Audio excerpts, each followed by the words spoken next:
backing music was used illegally. That ExP was remarkable, unremarkable. He made the album to lift himself up and pull him out of the quagmire. Ain't we all, man? Ain't we all, brother? I went on a stag do to London the other year. Very special guest, ExP from Flame Griller, the West Yorkshire rap crew. He's a top bloke.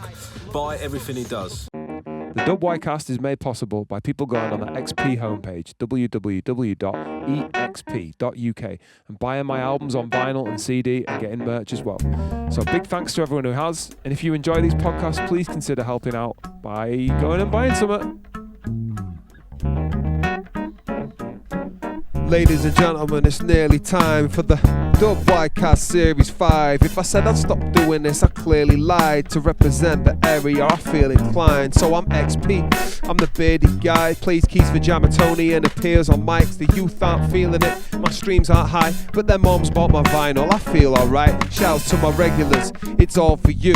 If this is your first episode, all I do is talk to people who've got the fortitude to keep hip-hop alive. It's what they're born to do, and they're all representing West Yorkshire too. Promoting, producing, performing tunes. I find out the origins, stories, views, and on this episode I'm talking to TyTy Package, Rupcha Farms frontman, amongst other things. We find out later in this chat that he used to be called RadiCool. So nice to catch up with him, a dude who's been repping Bradford since back in the day, and yeah, just absolutely murdering it in the new metal scene right now, but also you can catch him on stage ripping it over hip-hop, grime, drum and bass, a lot. So yeah, just so sick to catch him in Centenary Square and have a good chat. Yo, thanks so much for joining me at beautiful Centenary Square, where we're dealing with the randomness of Bradford people and maybe the weather as well. Straight into it, bro. Is it TyTy? Is it TyTy? Is it TyTy Package? Or is it Ty or is it just Package? Ty'll do. Well, Ty'll do, but yeah. I guess on like the flyers and whatnot and the artist name, there's TyTy Package. But yeah, TyTy Package. Yeah. Let's get straight into it. Why is that the name? Inside joke. So I was called on a random night out, I was called People's Package. People's Package. And just with my gang of mates, it stuck. Do you know when you just can't get rid of it? Yeah, and yeah, then when yeah. you have to think of rebranding your name, because I used to be called RadiCool once upon a time. Are you RadiCool? Yeah. Oh. Yeah. Which is kind of like that was like a different world then. I remember RadiCool. Yeah. I don't remember why. When were you born, bro? How long have you been in the game? 35, so 91. Right, 91. So you will have been in the game, because I feel like there was a guy called RadiCool. I remember being about the scene, never met him, but then he disappeared. And he didn't disappear, he just rebranded. Well, I moved to Manchester as well for quite a while as well, in my mid-20s.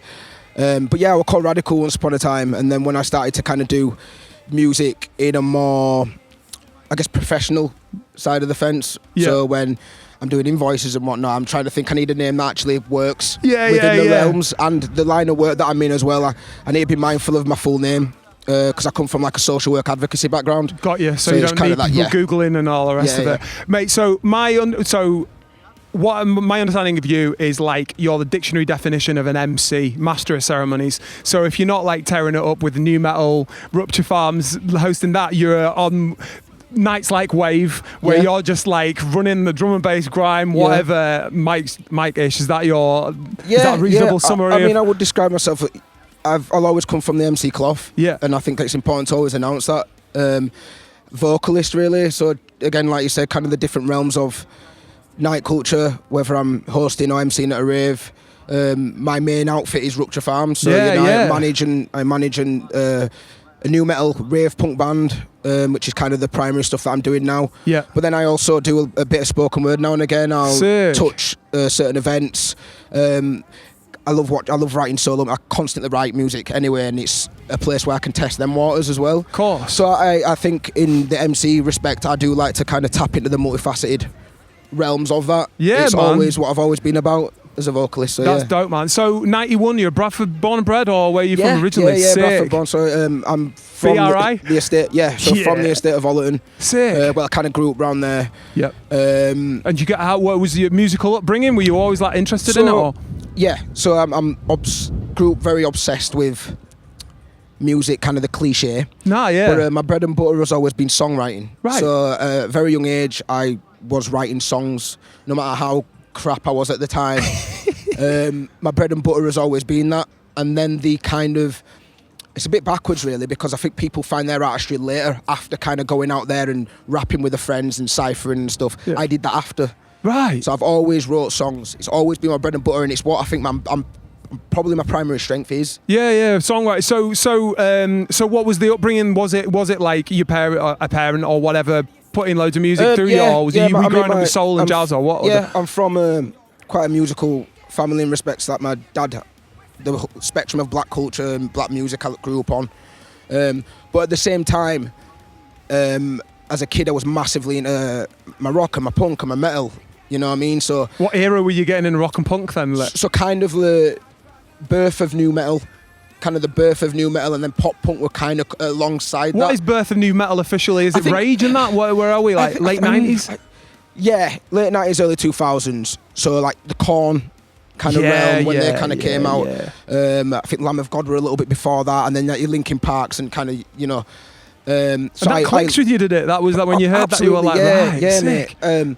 I always describe my music taste as a kid, you know, when you kind of go through your trends. Yeah. I did that, but I just never grew out of them.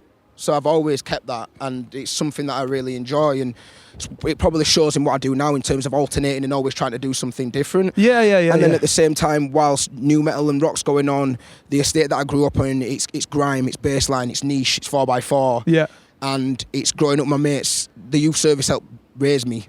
So that was a huge gateway into kind of music and recording. Mick Chowdhury, people like that. Yeah, of course. Yeah. So back then, for those that are listening, the Youth Service was pretty much a thing then. I mean, then Cameron came into power and killed the public services, But yeah, I was raised through the help facilitate my growth. I grew up on one of the worst estates at the time. Yep. It's way different now, it's Allerton, but like back then, you know, and we know how important that kind of importance of youth work was.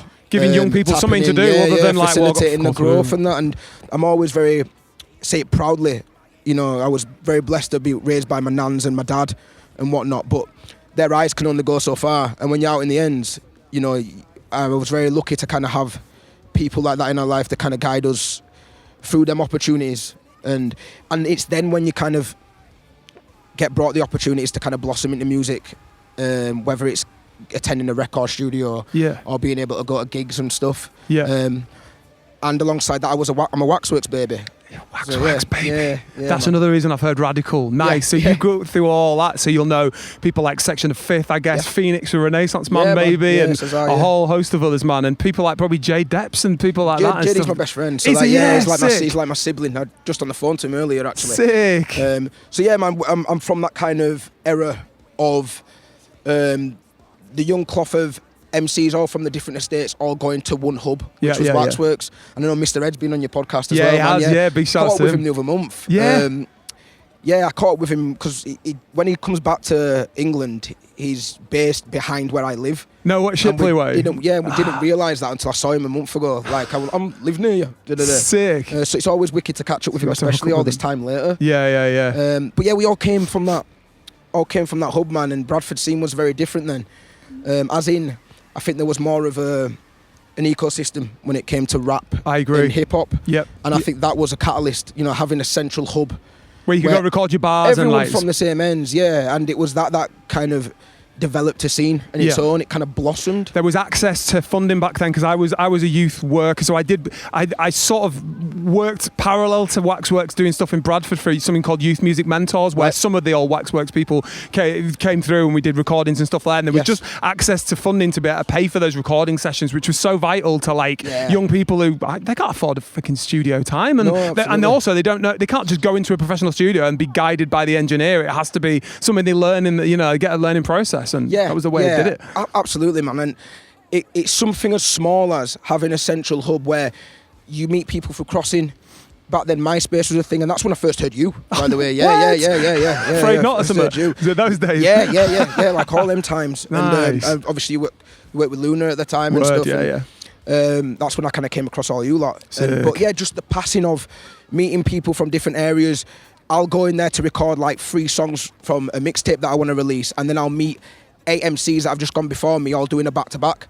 And it's that awareness. Yeah, that who's in the community, who's in the scene, let's do something with them. I always think that once you're getting together with people in a big group, it's like, there can't be any hope, there can't be any room for, oh, fuck those guys, they're doing that shit. But if you're actually been in a room with them, you're like, oh, their sound, I'm chilling with it, even though you're not on their record or whatever. Like, you sort of get to know what's going on, and it's... And then you end up, there's been times where I remember when we used to go, because there were me, Jae Depz, Panther, Blazer Bockel now. Blazer Bockel, Jacus, Ballistic, Tap, John, JSN, all that. We all used to be part of that kind of like hub. And you meet other people, and then you end up jumping on their tune. Yeah, of course. They've got 10 minutes left, and you're waiting for your time. Word.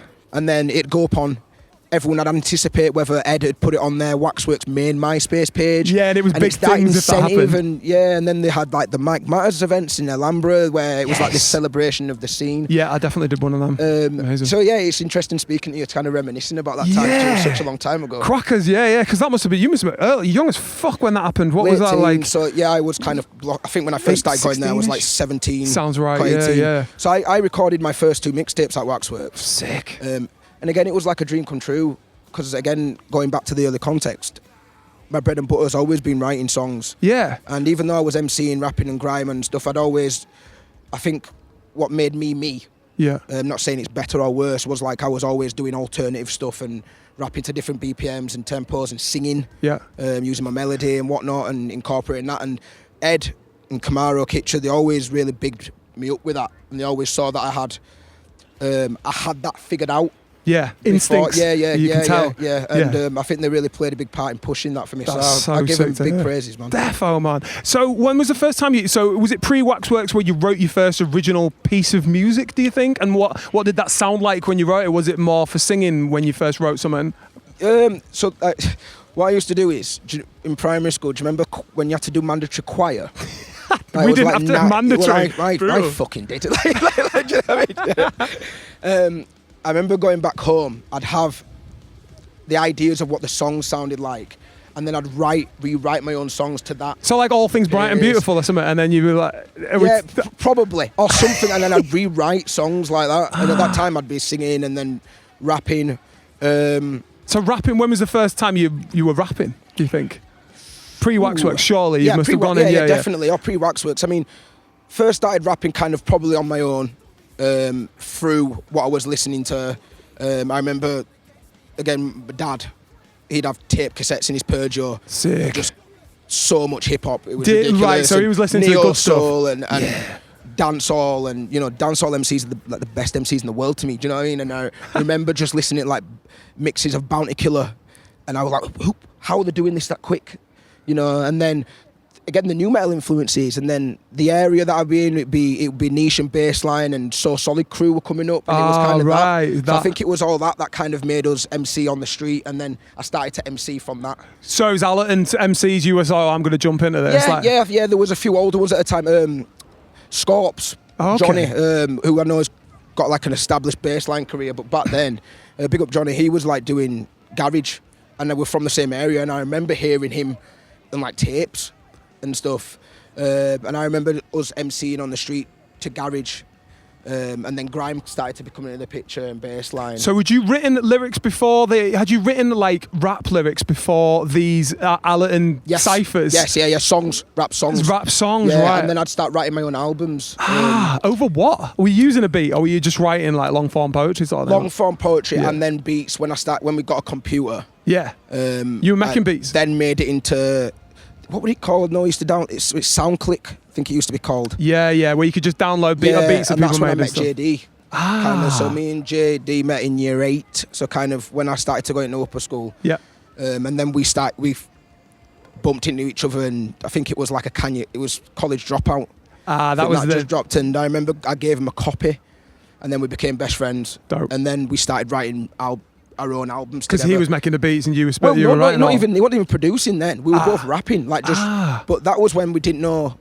I think he bought like a mic and we plugged it into his PC in the conservatory. Nice. And we just recorded over Audacity. Yes. And tried to figure it out. But even though we didn't have them material things in place, what we both had common shares in is that we both just wrote songs. Yeah. And we had really good passion around song making and rap and hip hop in general. And yeah, I think that's kind of what we blossomed into. And it's always interesting to think that how we've both come up together, but then we've both done this in our own individual rights. Because he's on a different. He's more in sort of, well, not dance music, but he's kind of producing that kind of stuff, more that side of hip hop. Anyway, certainly. He's killing it, man. Yeah, he's killing it. Really yeah, well. it's right, man. Yeah, it was a name definitely I was familiar with back in the day as well, because he was producing for everyone. Obviously, down with Tap, JSM, people like that you've already mentioned, all the rest of it. That's quality, and man. it's about time as well, because it may come from a bit of like best friend bias, but I've witnessed JD throughout the years commit to such selflessness with the scene. He's always facilitated and produced for others. He's always produced for others. Yeah.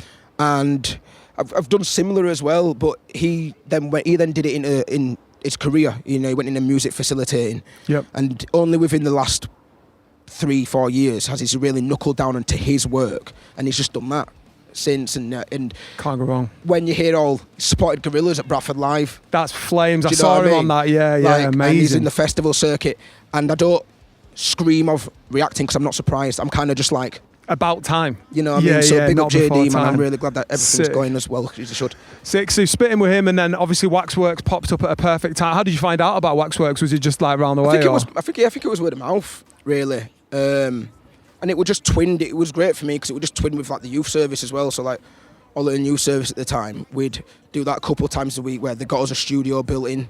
Nice. And then I'd go down there and I'd book 3-4 hours and I'd make my own music, and I think it was just kind of word of mouth. So the MySpace era. Were you shifting on MySpace, or were you trying to knock it out in town? Were you doing gigs and stuff around then, or so I wasn't gigging as much then. It was more like through the Youth Service and Waxworks that provided us opportunities to perform. Right. Yeah. On that. But the music, because like social media were weird different back then. I guess massively. Like just putting music out was so much different. Where MySpace was a central like melting pot. Yeah. So it'd be through that. Yeah. My mixtapes were like free download. And then that was kind of it really. And then I didn't make or put a project out until I think I was 24, 25. I released a mixtape again called Badly Drawn. And that was kind of the last bit of the solo project stuff that I did, and then I moved to Manchester to kind of do my degree. Right. And that's when I started to blossom into the Rupcha Farms. So was that under RadiCool? Was that under RadiCool? Yeah, that was the last thing under RadiCool. Yeah. Nice. Yeah. So the finishing of Waxworks and sort of the start of that was the decision to go to Manchester because there wasn't a lot going on, or what was the behind that? It was more so career wise. It just I went in started in youth work. Yep. Nice. Again, youth service baby. So I went from that and then went into kind of like youth work. Yep. Doing music stuff with JD at times, and then I went into education and mental health.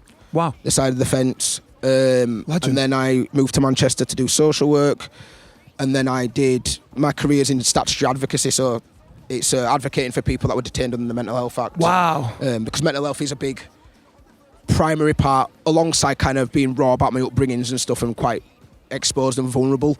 I'm always touching on kind of mental health tones and my upbringing and the early context and stuff. So it kind of made sense that it didn't surprise me that I would gravitate to that kind of career.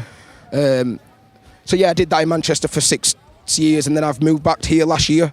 Oh, it was last year you've been back? Yeah. I mean, I was still at the Rupcha Farms was still a thing, and I was still doing music and a lot of stuff in Bradford, but I was always back and forth. So Rupcha Farms didn't exist before Manchester? No. So how did that come about, your new metal group? So NGF is who I built Rupcha Farms with. I met him through JD. He was within the kind of like MySpace area, but he was just a producer.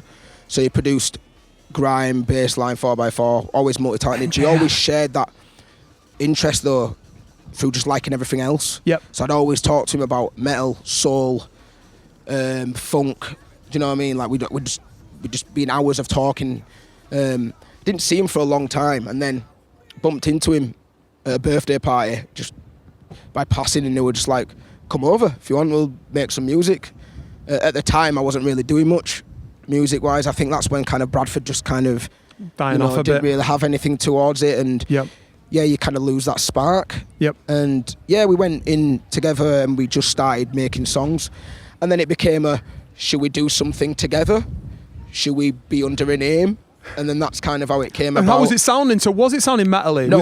Right. Started off, mate, as kind of alt rap. We used a lot of soul samples, kind of undergroundy, kind of like Run the Jewels type things. Okay. You know? What name was that under? That sounds good. It wasn't. We didn't even have a name by then, but Right. we saw that something was happening, and we wanted to try make it, just see what it would come of it. Yep. And then I remember we had a few demo tracks where there'd be rap with a bit of guitar in them, and then there were a turning point where it was like, should we just go all in and make it a rock tune? Yeah. And we found that balance with it. And then Abe Odyssey is an early PS1 game. I'd love Abe Odyssey. Yeah, man. exactly right. And that's where Rupcha Farms comes from. Of So course. it's the slaughterhouse. Right at the start where he realises he's going to get eaten. And that's my all-time favourite game. Is it? And Yes. it just came up with rock hard, that game. I'm man. like, right. Yeah. So I have like both games on like the PS5. You can download them. Nice. And I tried playing it, and you're all right. Like, It just shit, gets man. harder. Yeah, Like, it you just just gets get muscle harder. memory in it when you're a Yes, kid, like. yeah. But And Rupcha Farms weirdly sounds very Yorkshire. yeah, it does. And we just did that. So then it became this thing where we had a couple of songs. We used like the Rupcha Farms tag. It was a little bit more themed at that point. So I'd write songs about kind of like early dark imagery of where we come from, and then use like Odyssey as the title track to try theme it. Yeah. But then it ended up being a little bit like, we don't really need to do it like. And then we tested a few songs out just as like DJ and rapper at a few of like events that I were doing with JD at the time, like Elevation. Yep. And from there, it just kind of blossomed into this thing. And then COVID happened. And then we made the EP during COVID, so we have a self-titled EP out. Yeah. But we wasn't a band then. We did that. That was That was studio just the two of made. you. Yeah, that was us two Yeah. during COVID, and that's when we really started to. We've got something here, So I'm glad that you asked that, because I think it's a good example of the practice hours are never advertised. Of course. And I think No one knows what goes on behind. They just see that, the new single. Oh, when's the next album Right, out? yeah, and Like, it takes fucking years, man. And I think, mate, from an outside looking in, they just see me and Neil just drop this EP, and it's just like, Where's what's this? But Yeah. it came with a good 2 to 3 years of just Yeah. having such good fun, but just trial and error, That's sick. doing shit songs, Yeah. figuring out, revisiting songs. There was a point where we were recording the EP, and again, I'm tapping into different realms of vocaling, which is what I always wanted to do, always enjoyed doing. Are you doing the scream stuff? Are you Yes. doing the singing Yeah, as yeah, well? scream, Oh sing, my god! and I rap, always yeah. thought that'd be like you. Obviously, you rapping because I could hear the voice, but the singing's fucking amazing. Oh, thank you. And Well, like I mean, actually, thank like, you. and I just assumed you'd got in some. No, you know, I do, like, I do all the vocals. Yeah. Wow. Thank you. That means a lot. Yeah. And but again, it was self-taught. But one of the enjoyable things that I'm sure people watching will relate to is that when you find yourself hitting another level of you getting something right, and then you have to revisit to the old songs that you've done and go, I hate that. Yeah, that's yeah, not good. that is So not we bad. re-recorded the whole thing when I started to learn how to hold my voice a little bit better. Yeah. Get the stroke, warming up my voice, little things that I'm self-teaching. And same with Neil, he's getting into this kind of the realm of wider production when it comes to involving metal tones and different elements, and he's learning the ropes at the same time and getting new equipment. So it was just this journey of really developing our craft. Yeah. And I think that's important, really. You know? So in terms of recruiting for other members, because on stage you'll be obviously carrying the vocals. Yeah. NJF is on the Guitar, right. Guitar kind of loop pedal, and we have his own in-ear rig with a laptop. Sick. And sometimes he's got pads to kind of play the songs and different instruments So within it. and then the drums program. And Then? no, we have You've a got drummer. Oh, sick, So right. it's me, Neil, and Aidan. So when we released the EP, kind of like wait for the reception, and it started to get picked up by like some underground reviewers and Dope. stuff, which were really cool. Definitely. And then we got like a message from when Keithley Exchange was open at the time, saying, "Do you want to play?" I remember Keith And we were like, "We're not a band." you know. So we went, yeah, and then we had like 2 months to find a drummer. dope. And then just by passing, I'm friends with Aidan's cousin, met them both one time, and then they're both talking to me about the new music that we've put out. And then Aidan's like, "Oh, I play drums," and I just went, "You play drums?" you know, and yeah, and I'm like, "Right, we're looking for one." Let's go. And yeah, we were very lucky that it just kind of everything fell into place, yeah, like it was meant to be. And then we played our first gig. So you played the first gig was for Michael Whitmuth at the Exchange in Keighley. Aidan learned, and big up, he learned the EP in 2 weeks on his electronic drum kit at home. And then we had like one rehearsal practice, and then we played our first live gig as a band. How did that go? At the Exchange. Do you know what? Like, it was like the best feeling ever. Yeah. I can't really recall how bad we'd ever sounded or anything. Do you know what I mean? Because we've like come so long, but I just remember the euphoria that we felt after like doing our first like band gig, and thought, wow, this is sick. Where were we here? 21, sort of 22? Yes. After COVID? Yeah. So 21, kind of late 21. Late 21, damn. Is when we played the first gig, and then we just picked up from there, really. So then we spent a year just learning how to become a band. So we winged it pretty much, and just the outfit of the band is secondary. Right. You know? Yeah. And I always want to recall that, because we're not just a band, we are a studio outfit just as much. Yeah, of course. I'm still a rapper just as much, Neil's still a producer much, and we put all these things together to make Rupcha Farms what it is. So you and NJF are the brains behind that then, so like you two will get together and write new material and then bring the other guys in, the drummer and stuff after? Because we're working on our debut album as a three-piece, we are figuring that out, where Aidan's going to become his own writer in the drumming world. Of course. I have a really weird way of... So I write, and I think it goes back to how I used to do it when I was younger. Yeah. It's like, so I wrote the whole album and EP that I've done a cappella. Like, without any music to inspire that, you've just got it there. Yeah, without no music. So then I will... But and that's because we don't have the capacity to go in constantly. I mean, we're mid-30s with families, and I'm sure everyone else can agree, you know, as you get older, the capacity is just tighter. Of course. Especially as a DIY band. Yep. But I need to be careful with that, because I don't want there to be so much of a power imbalance where I'm coming with this, I want to do this song is how it is. I always go in with the loose, or try to go in with like the loose. Yeah, we can use a bit of it. It can that. change, and then involve Aidan and Neil in the process. So that's kind of what we're doing at the moment, but we're already seeing in the work that we've done and the songs that we've released since just how we are really doing this. People as a are really band. excited about it, I think. Thank you. And it just feels like it's going to go from strength to strength, if like, especially if you've got like a lot of original music to hang it off and stuff. Have you had like interest around the country and beyond, sort of thing? Like, so like our journey was, it's DIY with graft, and I think it's important that we put that, because we're in a world of music where it's so accessible, which is a great thing, but at the same time, you can just record from the comforts of your own home and just live online. You know what I mean? It was important to us. One of the reasons why we became a band is because I wanted to perform. Yeah. And that is, again, another one of, I think my strength is in songwriting and performing. I want to convey that. Yeah. And so we just did that and just threw ourselves into like the small venue scene. And then in the second year, we started to get festival opportunities in the small arts world, and we took advantage of that. And then I think now we're a regional level band, so I think we've kind of rocking it in West Yorkshire. I think we've climbed out of local, where we're starting to headline other cities. And which is quite common now. And working with promoters and venues. Be a matter of time, surely, before you're London, Cornwall, Scotland. I mean, we've played around the country, but I think where we're dominantly known is probably the north of England. So we've gone strength to strength in that regard, but it's still so much of a climb to go. And I want to own that, and I think it's important.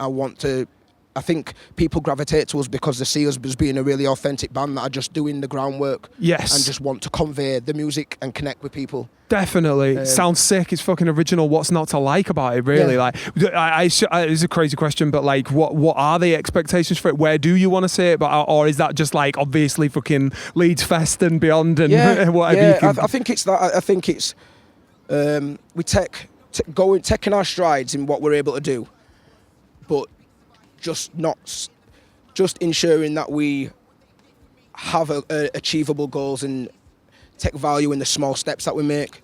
So we are in the festival circuit. We do multiple festivals a year, which is a blessing. That's great. It's so cool to do.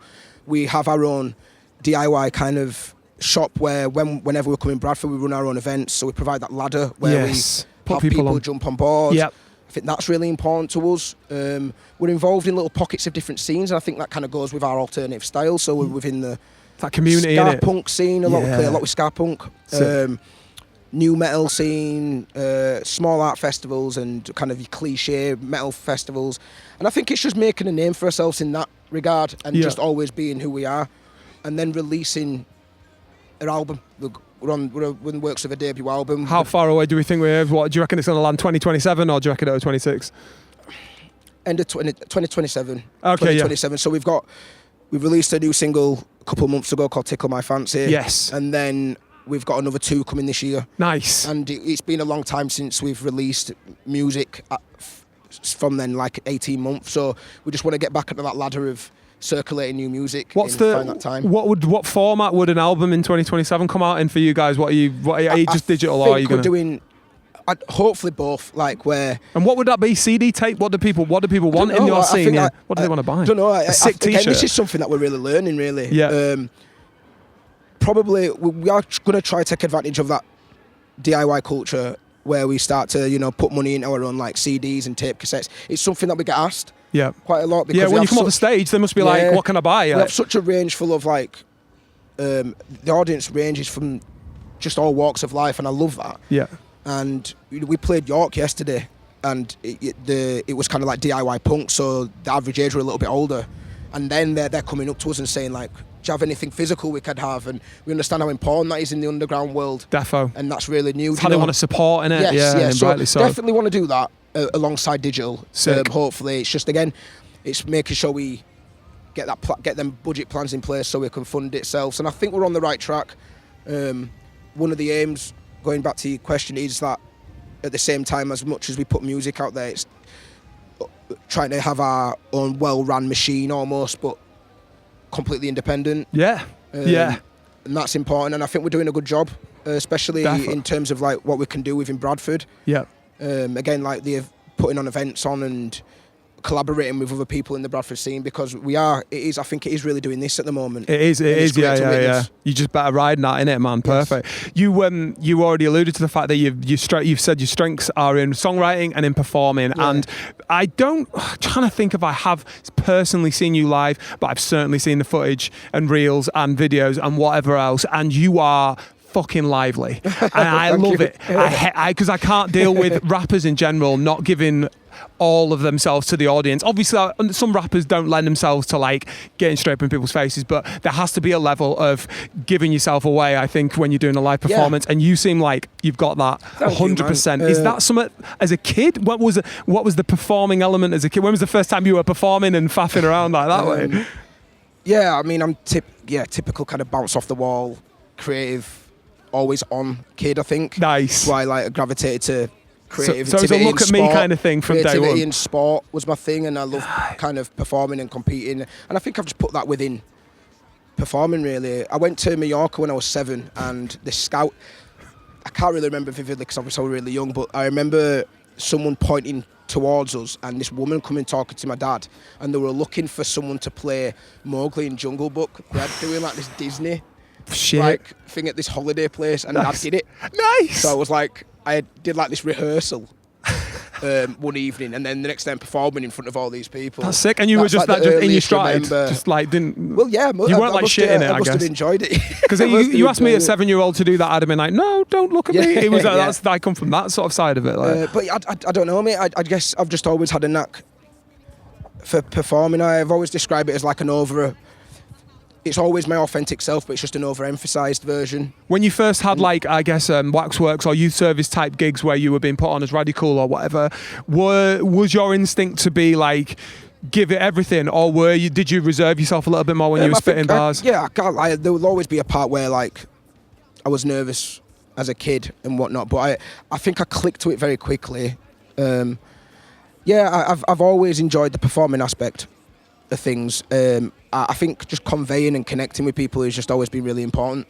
I think it shows in the line of work that we do, and you can't half-ass it with Rupcha Farms on stage, can you? No, they need you full energy. And again, as I described, I've always loved jumping in different areas of performing.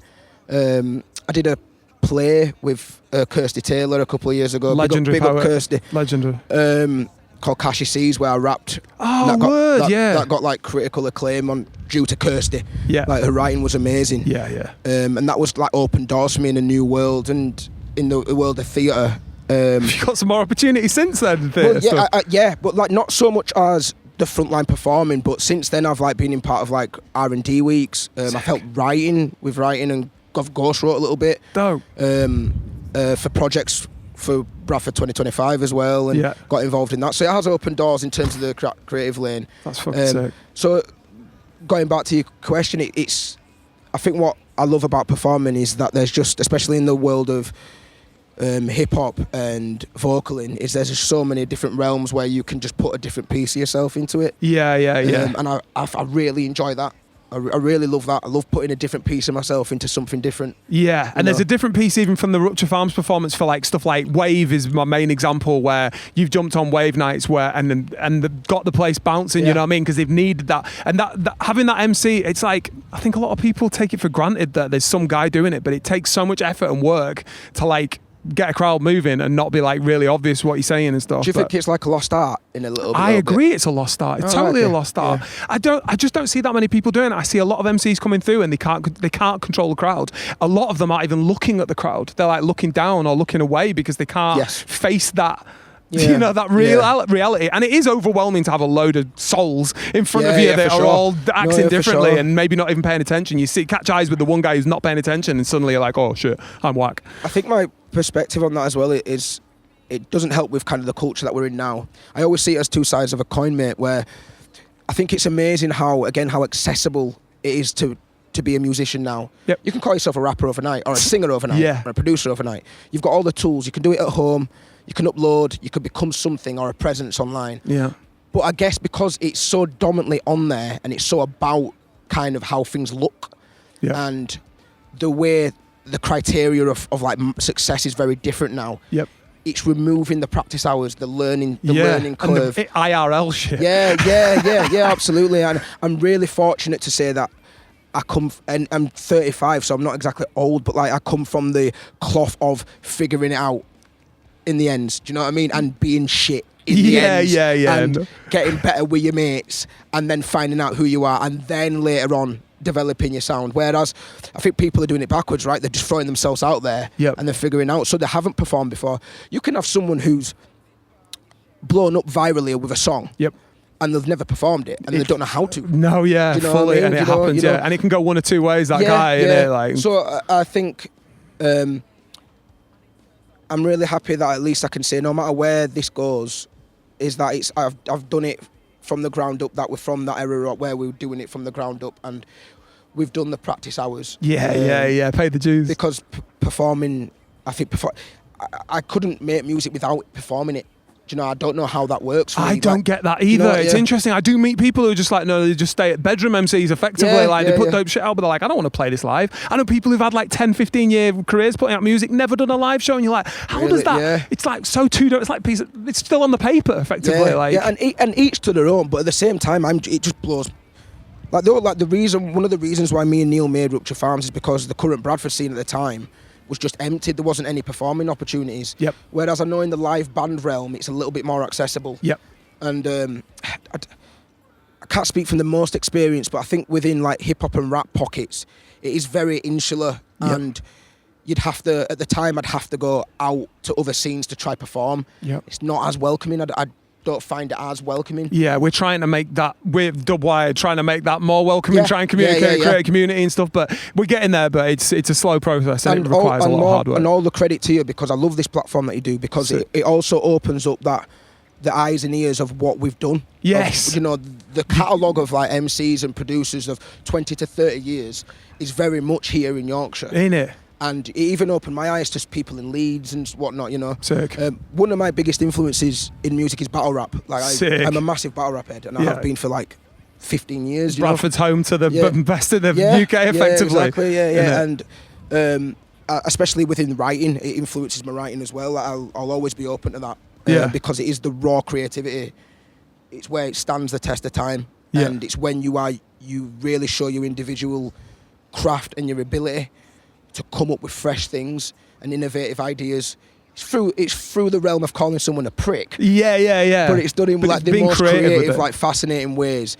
And I think the UK scene in battle rap, I think we're a bit more universal because we have all walks of life doing it. Yes. And I love that.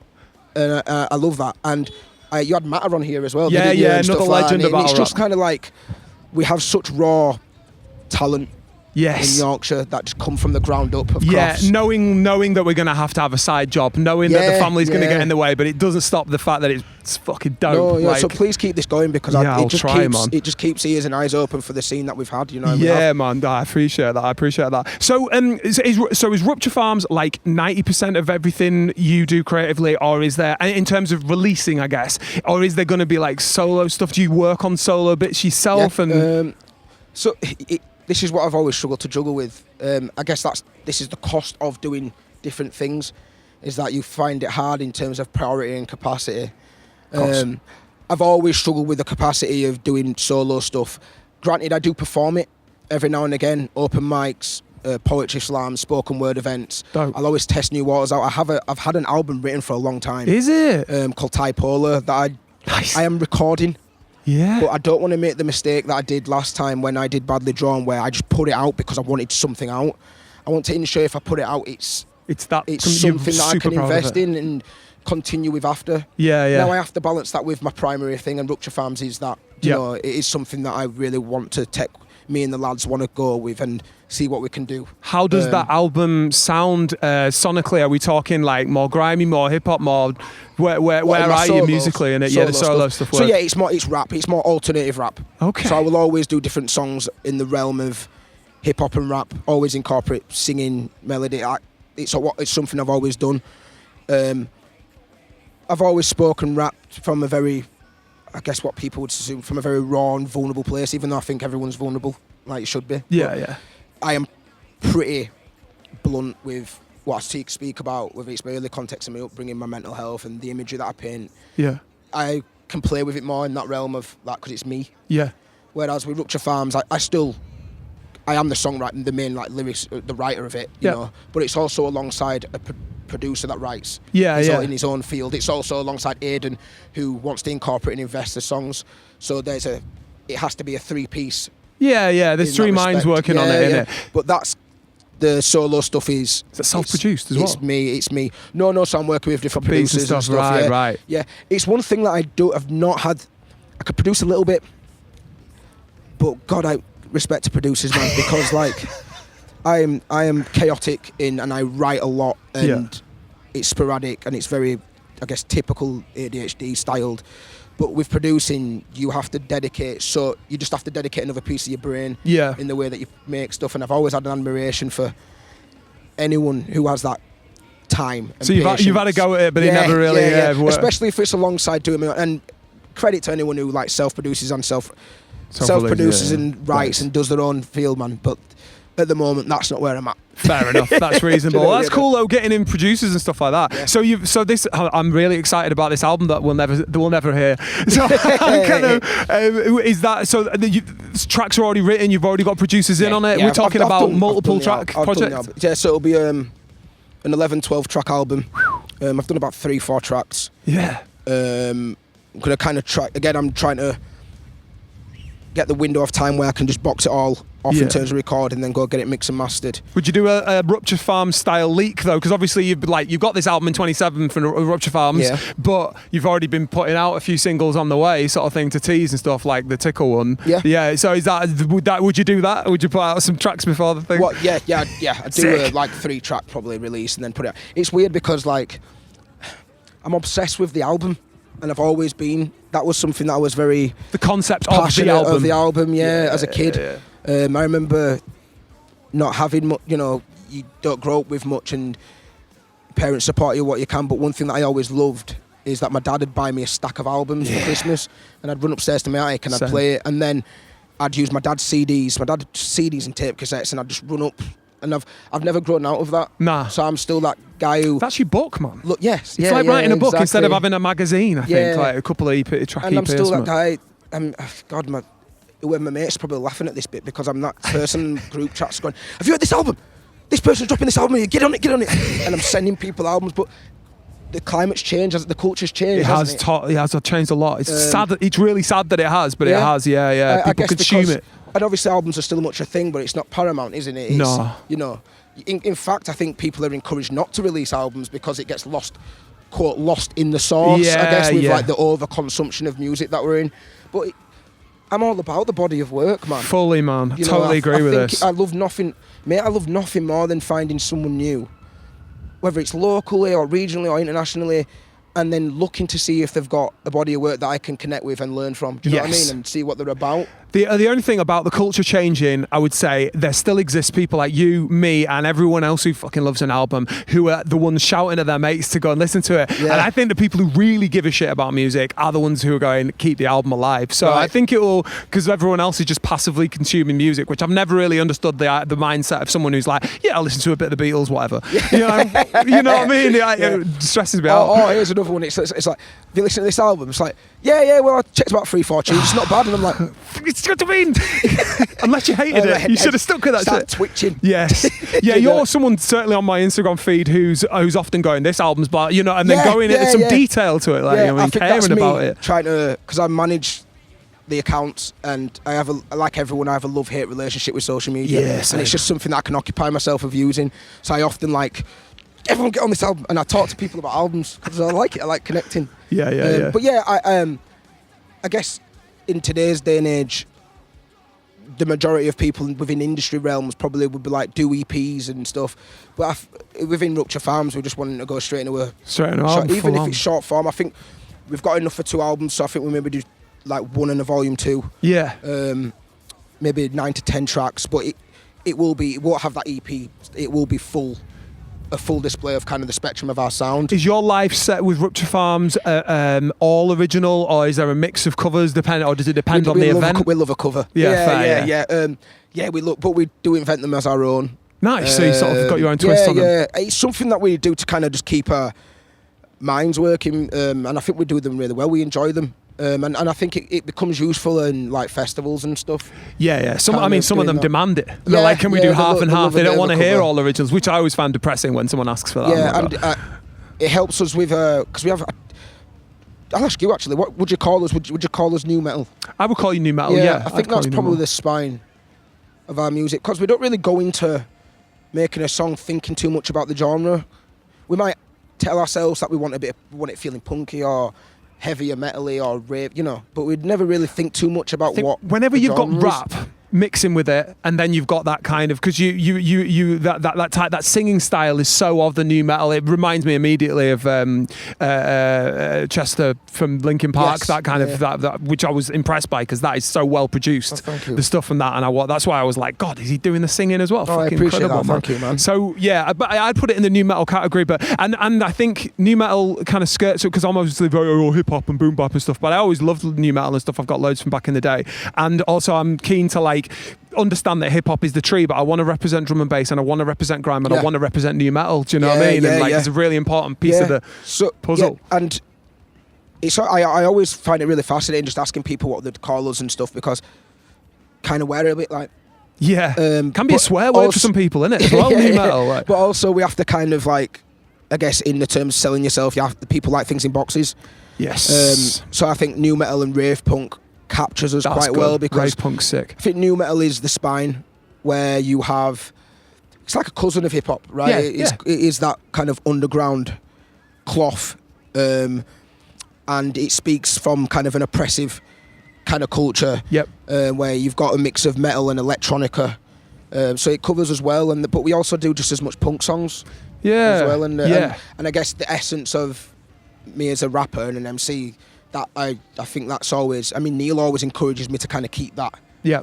And I think that's important. Yeah, the rave punk aspect of that, I think, is the crowd knowing that they're in for a fucking good time, and there's going to be motion involved. Everyone's just going to be jumping around, which I think people are desperate for, isn't it?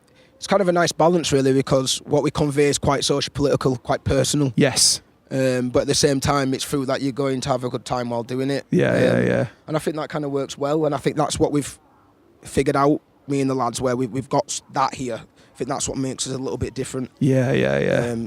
So yeah, onwards and upwards, man. Well, very excited to look for the 2027 release of that shit, man. I'm so dope, and the solo shit as well. I'm probably going to wrap it up there. I think that was a pretty fucking good chat, man. Ty, aka RadiCool. That's blowing my fucking brain at you, RadiCool, man. Thank you so much for joining me, brother. Problem, man. Nice Big one. up. Cheers. Yeah, massive big ups to TyTy Package for coming through to Bradford and having a chat. I hope you found out more about him, and if you're into that sort of stuff, new metal and all the rest of it, and you've not heard of Rupcha Farms, oh my god, what are you doing? But yo, go check out his other stuff. Go check everything he's doing. Just a sick guy moving the community, using his own music and ability. Legend. Until next time, big up.